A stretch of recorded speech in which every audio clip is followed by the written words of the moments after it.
Okay, so I haven't made any videos in a long time because I kind of gave up. Compared to what a lot of other people are doing out there on YouTube, I had mixed feelings about putting anything up in the first place. But it turns out a few people have actually been leaving comments and asking questions in my absence. I haven't looked at my own stuff in a while, just being busy with family and everything. So one gentleman, I think it maybe Ian. It looks like Aogan Champion, but maybe that's no way of saying Ian. I'm not sure. Has been asking how things are going, and apparently you've also opened your own school here in Japan. So I guess I'll give an update. Let's see. So last Friday, today's the 24th of September. Last Friday, September 18th, 2015, was my 1 year anniversary since opening my own school by myself, with some help from my wife, who sometimes deals with paperwork and things, with the financial end of stuff, loans and whatnot. But as far as running the place day to day, it's me. How are things going? Pretty good. So I think when I first posted in January, I had mid-20s. I think 24, if I remember right, 24 students. And as of today, I'm up to 43, which is pretty good for a year, I guess. Most of those students came in within the first like 3 or 4 months. It was just one after another. I'm not quite sure why.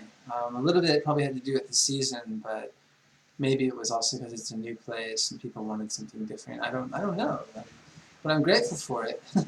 Since then, things have remained pretty consistent. I mean, if you add so about 8 months and plus roughly 20 students, what is that? That's two or three new students a month. That's pretty good, I guess. I didn't really know what to hope for when I first opened, and that was a really weird experience. I remember this time last year coming in, and the schedule was pretty empty, so a lot less so these days. So it makes me feel like I've done the right thing going solo. Put enough of the groundwork in and planned well enough to get through my first year, and we'll see how the second year goes. I'm actually a little bit surprised it all passed so quickly, but I guess being busy does that to you. You just one thing after another, and then before you know it, a year's passed. I'm still not at like the student numbers I would like, or i.e. the income I would like, but I think it's gonna get there. I don't want to set any time limits on that. I don't want to put my foot in my mouth, but I feel pretty confident that things will continue to improve, and hopefully in the future they'll improve to a point where I might actually be able to hire someone to help me. Probably like a combination office staff teacher, preferably a Japanese woman, just to give that side of the market that I can't do myself. Some people prefer a female teacher, and some people prefer a Japanese teacher. So female Japanese teacher would probably be the best complement to my operation here. Um, let's see, I didn't really have any major problems during my first year, but the one issue I did have to fix was what I had in my contracts, especially concerning uh, cancellation policies and makeup lessons.